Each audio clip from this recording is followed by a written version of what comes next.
Hello, bachcho. Let's read this question. So the question says, in plant, long distance transport of organic and inorganic substance occur through.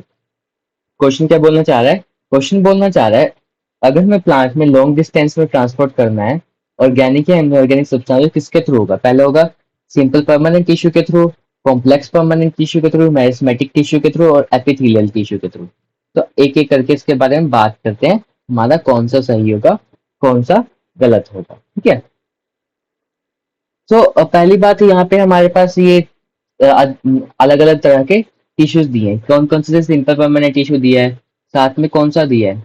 हमें दिया है complex permanent tissue और meristematic tissue. तो इस एक एक करके इसके बारे में पढ़ते हैं कि कौन सा है, कौन सा नहीं। तो यहाँ पे की कंसेप्ट क्या रहेगा हमारा?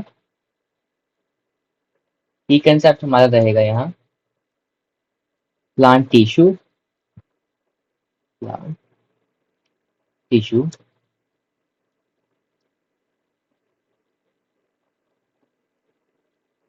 And their function, and their and their function. Okay. तो सबसे पहले हम बात करेंगे मेरिस्टेमेटिक टिश्यू और परमानेंट टिश्यू की। इसके बारे में मेरिस्टेमेटिक टिश्यू और परमानेंट टिश्यू के बारे में अगर इसका ओवरव्यू लेते हैं तो क्या होते हैं।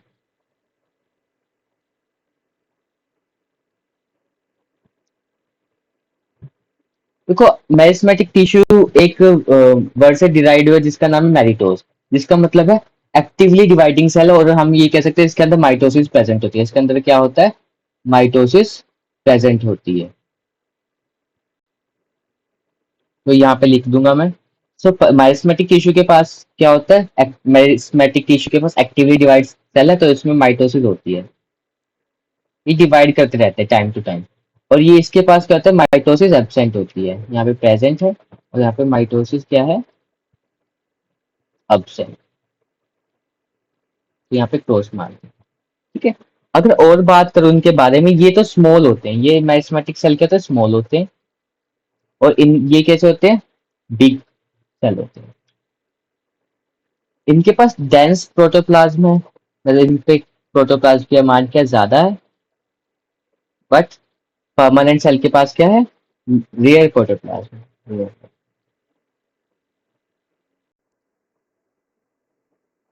ठीक है।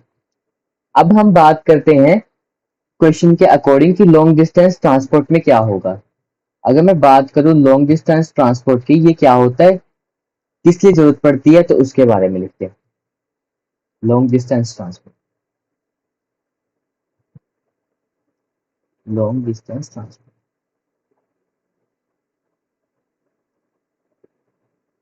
ट्रांसपोर्ट। देखो, शॉर्ट एक हमारे ट्रांसपोर्टेशन दो तरह से होता है, शॉर्ट डिस्टेंस से और लॉन्ग डिस्टेंस से। ठीक है।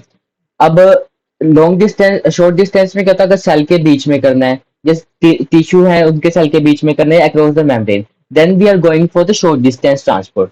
बट इसके अलावा कहीं अगर ज्यादा दूर पे करना है तो हम किसको यूज करेंगे? लॉन्ग डिस्टेंस ट्रांसपोर्ट को यूज करेंगे। और किसके द्वारा होता है? ये बेसिकली वेस्कुलर, वेस्कुलर टिश्यू के द्वारा होता है ना। तो question arise what is vascular tissue, है ना। ये हमारे दो तरह के होते हैं, जाइलम और फिलोएम। हमारे पास क्या है? जाइलम और फिलोएम। और जब भी हमारा ट्रांसपोर्टेशन किसके थ्रू होगा? जाइलम फ्लोएम के थ्रू होगा या वेस्कुलर टिश्यू के थ्रू, तो हम उसको क्या कहेंगे? ट्रांसलोकेशन बोल देंगे।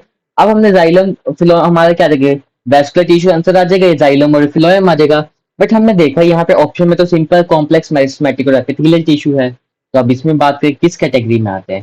So when I am talking about xylem and phloem, they comes under category of permanent tissue. कौन से टिश्यू? परमानेंट। और परमानेंट के भी क्या होता है? दो है, सिंपल और कॉम्प्लेक्स। एक बार मैं सिंपल लिखता हूँ, इधर मैं लिख रहा हूँ कॉम्प्लेक्स। ओके। सिंपल की बात करूं, देखो अगर मैं ये बता, एक सेल है, इसमें सेल है, ये सारे सिमिलर टाइप के सेल है और सभी क्या कर रहे हैं? सेम फंक्शन परफॉर्म कर रहे हैं, सेम फंक्शन। अब मैंने इधर भी क्या लिया? एक सेल ले लिया, इसमें टिश्यू है, सॉरी टिश्यू के अंदर सेल है।